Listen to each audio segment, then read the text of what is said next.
What's up, guys? Doug Polk here, and welcome back for another episode of Poker Hands.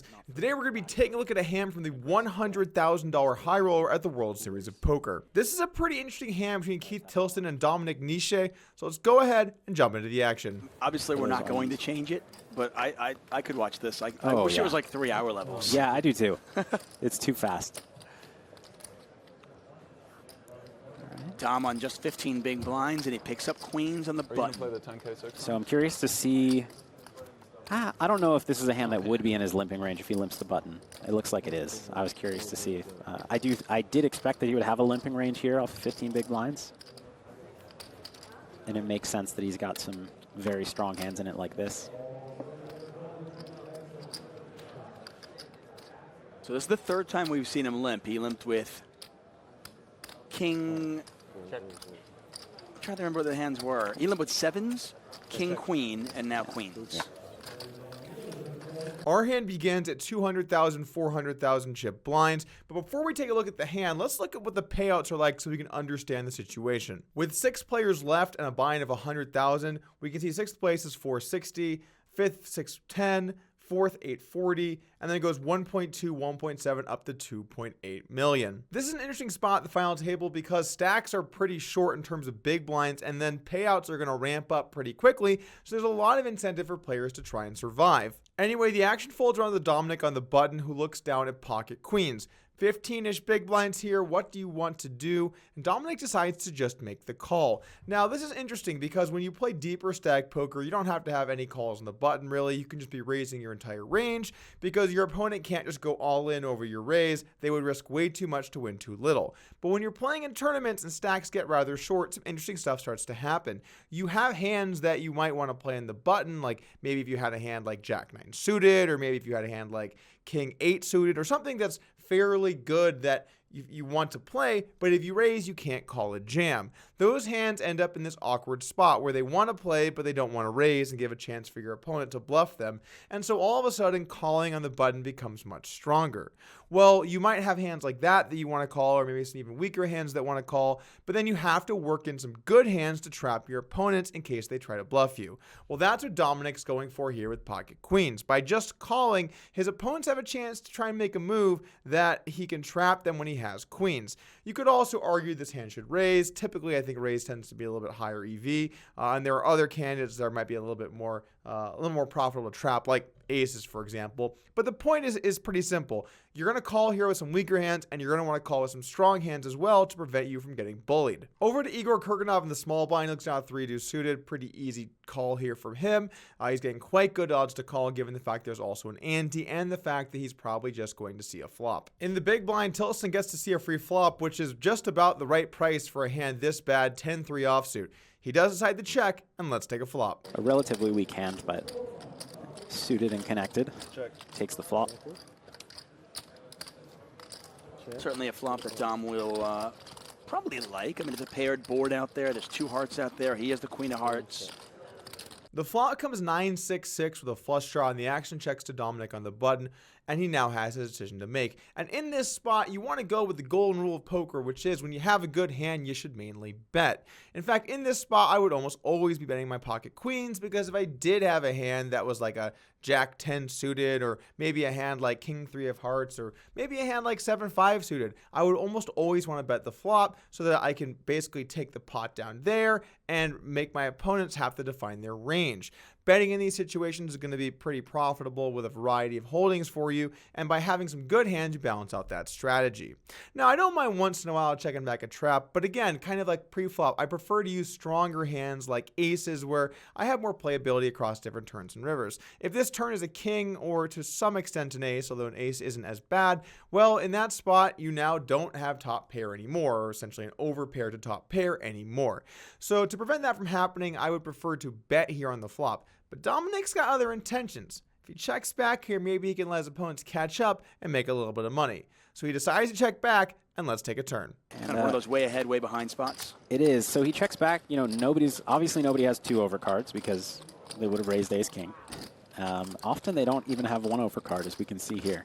So in this spot, he lets Tilston catch up to the second best hand, and he had both of his opponents drawing dead on the flop, essentially. And even with the 10, Tilston drawing so thin.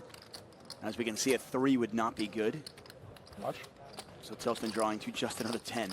Yeah, and you know, the board has gotten quote-unquote scary. Obviously, queens are not going anywhere, but by checking back and, you know, potentially having to guess on some rivers, he's put himself in a position to make more money than he would have had he bet.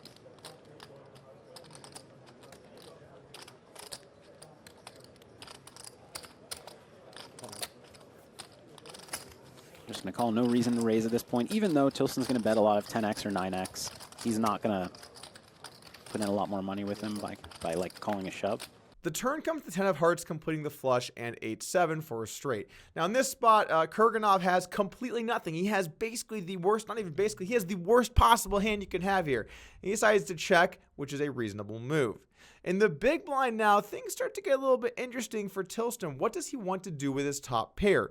There are a lot of draws out there. He's not that happy with the way the board can run, and he decides to go ahead and bet half pot, which I think is a great play here. You're going to want to bet when you have top pair, build the pot. It's very unlikely either player has you beat, although certainly possible. But most importantly, this hand suffers a lot by seeing a river. In fact, what rivers are good for 10-3 here? An offsuit low brick? It's not going to happen that often. Maybe a 10? Sure, again, not going to happen that often. Any card, jack through ace, or an 8, or a 7, or a heart, these are all terrible cards for Keith, and he's going to want to bet and build the pot. Dominik now has a decision to make, but I think it's a pretty clear one.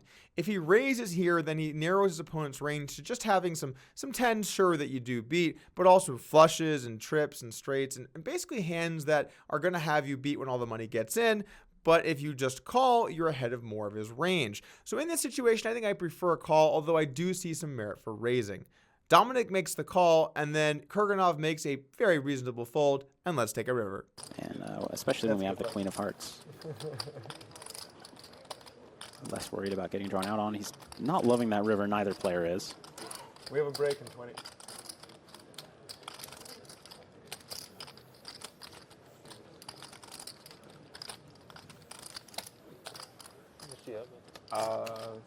Both players kind of a tough spot. I'm very curious to see what Dominik's going to do if check 2, which is what I would expect. Although Tilston's considering throwing out a kind of probably blocking value bet. Okay, and that's what he does. The purpose of this bet is to be called by a hand like 9x or some ace highs with the ace of hearts or something along those lines. Also prevent your opponent from betting larger. Yeah, but in a spot like this, if Dominik believes that Tilston has what he's representing with this bet and is not balanced enough to include some stronger hands, then he can obviously raise for value. He's never folding, right? He's never folding to this sizing. He's considering raising, and I think it's a close decision. I don't know enough about Tilston to know what decision to make. The river comes in offsuit 8, and now this spot's getting a little dicey for both players. In Keith's shoes, when you have top pair here, he has to think about what's the actual chance that he's beat. His opponent could have a better 10 that checked back the flop and hit the turn, so that's definitely possible. But a 7 isn't that likely. It's not very likely that Dominik would want to call preflop with a 7 and then check back the flop and call the turn. I mean, what 7s even make sense? If he had a hand like, let's just say, King 7 of spades, he's not going to want to call versus a half pot bet 3-way on the turn. So in order for him to have a 7, he's going to have something with a little more playability. Maybe a hand like ace 7 with a heart that didn't jam preflop, very unlikely. Maybe a hand like pocket 7s that didn't jam preflop or raise preflop, very unlikely. Basically, there's not that many 7s in his opponent's range.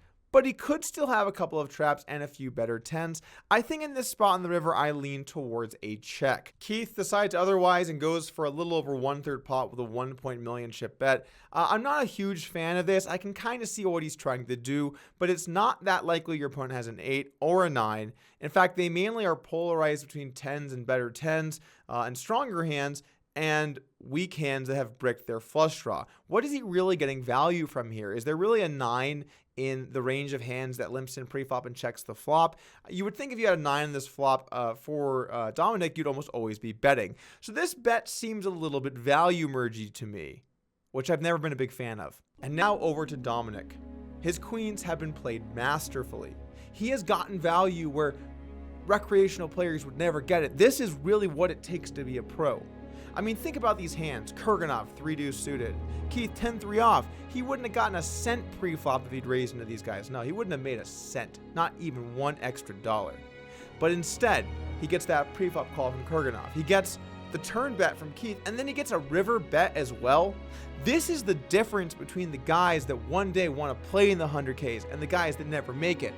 The guys with a dream that one day they'll play with the big boys. You gotta know when to trap them. Know when a raise just simply won't get you paid. And that's the difference. That's what it takes to be one of the top pros in the world, like Dominik Nitsche. He's never folding, right? He's never folding to this sizing. He's considering raising. And Whoa! You can't spell Nitsche without Nit. Thank you for joining us here today for Poker Hands. I'm not making a lot of video content lately, so if you want to check out what's coming up next, hit the subscribe button, turn on notifications, and I'll see you again soon. Peace.